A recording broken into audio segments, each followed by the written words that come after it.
जिसमें दम है अज़ां बंद करवाए, फिर मस्जिदे पहले आबाद तो कीजिए, मस्जिदे पहले आबाद तो कीजिए। मौलाना आजाद साहब की तस्वीर के नीचे, उनके साये में, उनकी दुआओं के सदक़े में एक प्रोग्राम हो रहा हो, कृपा शंकर वहां आकर के शॉल उड़ा करके भाषण दे के जाएं। सागर साहब वहां बहुत अच्छे अच्छे शेर सुनाएं। मुझे लगता है इससे बड़ी कौमी यकजहती नहीं हो सकती। एक पगलाए हुए शख्स ने आपके यहां से यह बयान दिया जब कि अजान से कान में तकलीफ होती है, नींद में खलल पड़ता है, कैसी गुंडागर्दी है। मैं नाम नहीं लूंगा, नहीं आप जान जाएंगे कि मैं सोनू निगम की बात कर रहा हूं। एक ट्रेंड चल पड़ा है देश में निजाम भाई, कि जिसकी दुकान बंद होने लगती है, कोई फिल्म कलाकार हो या कोई नेता हो, तो आजकल वो ट्विटर के जरिए, फेसबुक के जरिए एक जहरीला बयान दे देता है और उसकी दुकान चल पड़ती है। यही काम सोनू निगम साहब ने किया। लेकिन काश 2017 के बीतते बीतते सोनू साहब को इस बात पे नदामत हो और उन्हें यह बात याद रह जाए कि वो जिस मोहम्मद रफी के गाने गा गा करके उन्होंने अपना कैरियर बनाया, वो मोहम्मद रफी खाने काबा में अजान देने की क्या हसरत रखा करते थे। काश सोनू निगम अपने उस्ताद की इस बात को याद रख पाते। मैं जमीन पे खड़ा हूं तो मैं एक नज्म सुनाता हूं, और 2017 बीतने में महज 40 मिनट बचे हैं। मैंने पूरे हिंदुस्तान में इस नज्म को पढ़ा है और आज मुंबई में खड़ा हूं पहली बार, तो ये नज्म पढ़ना और जरूरी हो जाता है। अब मुंबई में सिर्फ 2 प्रोग्राम बचे हैं साल में जिनमें शिरकत करने के लिए मैं खुद दिल से तैयार रहता हूं। एक मुंब्रा का मुशायरा और एक वडाला का मुशायरा। तो मुंब्रा के मुशायरे में तो इस बार इतना अफरा तफरी रही कि 10 मिनट भी सही से नहीं पढ़ा गया। यहां खड़ा हूं तो कोशिश करता हूं कि उसका भी हक अदा कर सकूं। मैं नज्म पढ़ता हूं, 40 मिनट इस साल के बीतने के बचे हैं। मैं चाहता हूं कि मैं इस वक्त सोनू निगम के सबसे करीब खड़ा हूं, मेरी आवाज सोनू निगम तक जरूर पहुंचेगी, और कम पहुंचेगी तो आपकी तालियों के शोर के साथ जरूर पहुंचेगी।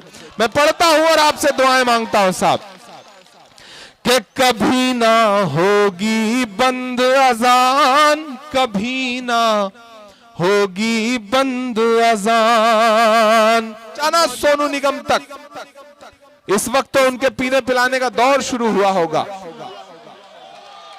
सही से उनकी नींद में खलल पड़ना चाहिए, मजे में खलल पड़ना चाहिए। इमरान मिस्रे पढ़ता है साहब कि जिस दिन इस दुनिया में अज़ां की सदा नहीं आएगी। एक आस्ताने के करीब खड़ा होकर पढ़ रहा हूं ये मिसरा, कि जिस दिन इस दुनिया में अज़ां की सदा नहीं आएगी। उठे हाथ अगले मिसरे पे, कि जिस दिन इस दुनिया में अज़ां की सदा नहीं आएगी, रात ही रह जाएगी उस दिन सुबह नहीं आएगी।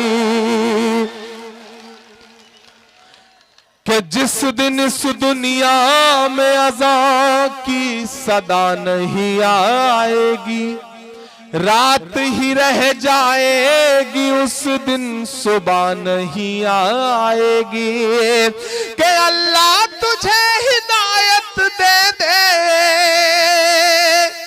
आप अल्लाह के रसूल मस्जिद नबी में बैठे हैं, एक यहूदी पहुंचता है और आपके सामने, आपके सहाबियों के सामने मस्जिद नबी में पेशाब करना शुरू कर देता है। सहाबी दौड़ते हैं उसे मारने के लिए। आप अल्लाह के रसूल उसे मना करते हैं सब सहाबियों को और कहते हैं पानी लाओ, और कहते हैं ये जो इसे साफ करो, और उसे अपने करीब बुला के कहते हैं कि मस्जिद इबादत का घर है, अल्लाह की इबादत का घर है, पेशाब करने की जगह नहीं है। आपका इतना कहना था कि वो आपके कदमों में गिर पड़ता और कहता है कि मैं तो सिर्फ आपका अखलाक देखना चाहता था, मुझे कलमा पढ़ा दीजिए। ये रहा है किरदार हमारा। मैं इसलिए ये मिसरे पढ़ता हूं कि जिस दिन इस दुनिया में अज़ां की सदा नहीं आएगी, रात ही रह जाएगी उस दिन सुबह नहीं आएगी।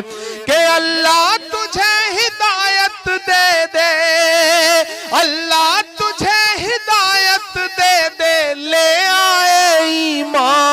कभी ना होगी बंद अजान, कभी ना होगी बंद अजान।